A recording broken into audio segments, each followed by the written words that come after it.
hello लोगोफोर नोंथांमोनखौ आंनि YouTube चेनेलाव गासिखौबो बरायनाय थाबाय दा जोंनि खामानिया बावखुंग्रि फेस्टिभेला 12-13 प्रग्राम जागोन नालाय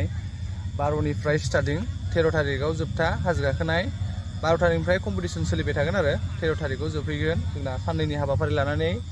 दा खामानिया प्रिपारेसन जागासिनो आरो खामानिया नायनो हागोन नोंथांमोनहा रिस्टेन्स बानायजोब्बाय ओरैबो माबा थाबाय आरो नैबे माबा जागोन volunteer केन्डि क्रासाव देरहायो बियो 500 ताका प्राइज मोनगासिनो नै नङा बे र' प्राइज मोन नैबे जाहैगोन ट्राफिक थाग्राफोर जागोन आरो पुलिसफोर थाफैगोन ओरै बै जों हटेल जाजोब्बाय बैहाय खेलानि स्पर्ट्सनि ओमफ्राय नैबेथ' प्रग्राम जाहैबाय नालाय ओरै कमिटिनि माबाया बैथिं जाबाय आरो जोंनि कमिटि जिरायग्रा बे रुम ओमफ्राय बै भिआइपिफोरनि जानो हागौ बै खनानिया दा आरामसे जिरायनानै सान्दुं अखा गैयालासे नै त्रिपाल दंजोबबाय बाव जा गिदिर बानायबाय सावरिसो आरो ओरैजाय नङा बैथिंजायसो सिगांनियावनो दा लाइटिं थाइटिं होनानै दा सान हरबाबो मावगासिनो आरो दा नोंथांमोना सोरबा सोर स्पर्ट्सआव खेला गेलेनोबा कन्टेक्ट खालामनो हागोन आरो कन्टेक्ट खालामलायनानै गावसोरनि कचारफोरजों खेला जायफोर कचार थायो बे कचारजों रायलायनानै कन्टेक्ट खालामनानै नाम लिस्ट लानानै खारफैनो हागोन आरो साइकेल माबाखौ हागोन आरो फैसा खामायगासिनो आंबो नै जायफोर मोसानो गोसो जादों कालचार प्रग्रामथ' सोलिबाय थागोन नाइट प्रग्राम बेनिफ्राय मोजाङै मोजां गाखोफैदो नङा होमबा दुखु दाहाफोरखौ बावगारहोदोलाय थांनाय बोसोरनि बायदि देग्लायनि बोसोरावबो दा बेखौ फोरमायहरनाय जादों आरो देग्लायनि बोसोराव खिन्थु 14 तारिखआव नङा दे गासिमोन हाजो गाखोनाया 13 तारिखआव 12-13 साननैनि हाबाफारि लानानै बावखुंग्रिखौ गाजा गोजा खालामगोन मिथिबायना गाइसमोन अके कन्टेक्ट खालामलायनानै फैबानो जाबाय स' अके नै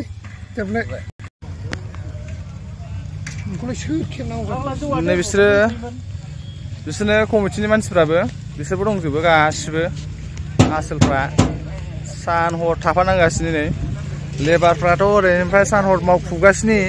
फुरा कमिटियाव दा मोनाबाय नालाय दा थानाय जाला सोरबाफोर हटेल होनो गोसो जादोंबा गाइसमोन बे लाइननिया बिसिबांनाखि लाइन जागोन ओइसिम गोलाव आरो ना बुकिं खालामफैदो हटेल खालामदो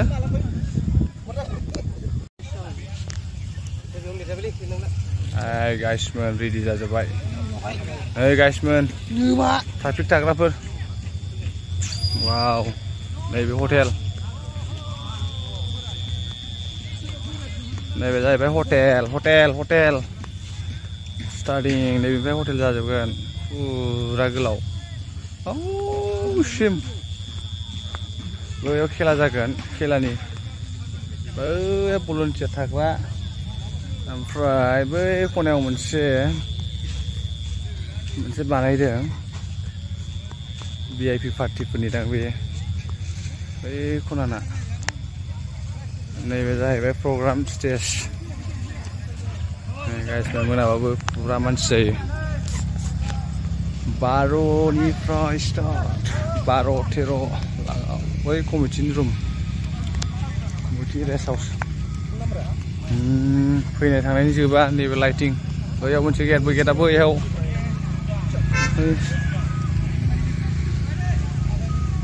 नैबे जाहैबाय थाप्पा नैबे सुरेश बबेया नुबावो बिमाबो ला हाथाय फेरखंखौ जाथारसिनबावो बावखुंग्रिनि हेडफ्रा बिसोरनि जोबनै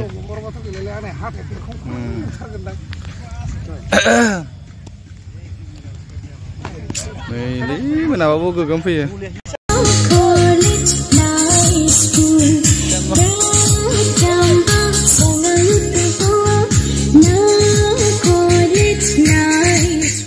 बाबु आयु बक्सजोंसो दानफैयो नै बिसोरा